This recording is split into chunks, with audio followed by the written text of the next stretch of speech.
Myles, you guys always talk about setting your tone, playing your pace. The first halves of both these games, you haven't get off to a great start. Just kind of what things do you think you can do better to sort of establish your pace from the get go better? Physicality is a big part of the series. You know what I mean? I think that we got to establish ourselves physically, just as they've done. See what's going to get called, see what's not going to get called, and see how the overall tone of the game is going. And it's got to be a much better collective effort, I think, defensively. I think we did a little bit of a better job in that first half, but it's got to be 4 quarters of sustained defense. Second row, David. Myles, does the lack of activity on defense then translate to not getting out and doing the things you guys normally do offensively? Yeah, of course.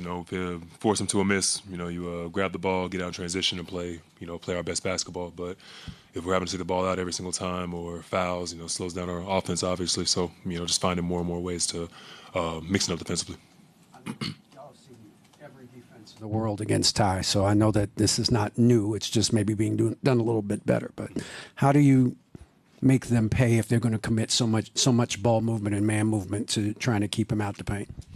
I think with Tyrese, there's plenty of formulas to get him going. I don't think that we executed well enough. There's things that we went over in our game plan that I don't think we executed well enough today. So we'll get him in the paint, and I think that we've been one of the better teams scoring in the paint all year, and we have to establish that early. I think we only had 4 or 6 points in the paint in the first half, and that's not Pacers basketball. It's when you live and die by that three, or mid-range shots. It doesn't always fare well for you. Second row, Vinny. Myles, 2 of the themes has been physicality and Tyrese. Are those 2 things kind of interrelated? Can you guys be more physical offensively to spring him, play more physical without, I guess, drawing offensive fouls and everything else? Or is there some correlation between those 2 things? Yeah, it's a battle. I think that,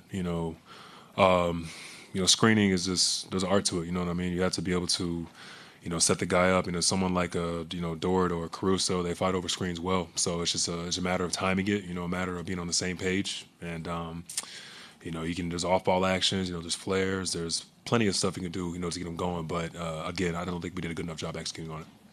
Any other questions for Myles? Let's go here.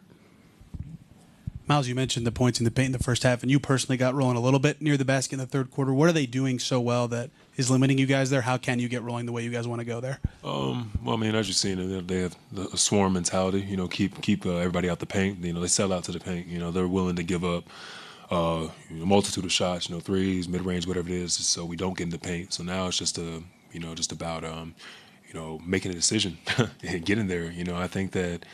There's ways to break down the defense.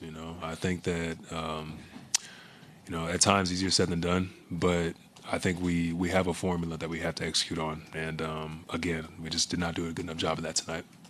First row all the way to the left. You do take one, split these games here in OKC. Did you head home? Did you take any solace in that, I guess, heading home, getting ready for Game 3? What kind of mindset do you take heading home with that? I just know Gainbridge going to be rocking, man. I just, I love our environment. You give credit where credit's due. This is a great playoff environment. I think Oklahoma City, they did a great job of showing out, with their fans and whatnot. And, I expect it to be a lot louder in Indianapolis. I know how long this city has been waiting, for this finals experience, and they're gonna show up. Last question, Tim. Myles, elite scorers are going to do what they do no matter how well you play them. You can't really stop them. But how frustrating is it that even when you play Shea well, he gets 34, and then the bench guys do what they do? Just how distressing is that? Because the defense on Shea was not bad tonight. Mm-hmm. He got what Shea got. Yeah, that's just it. You said he's the MVP for a reason. He's gonna get off, and I think that.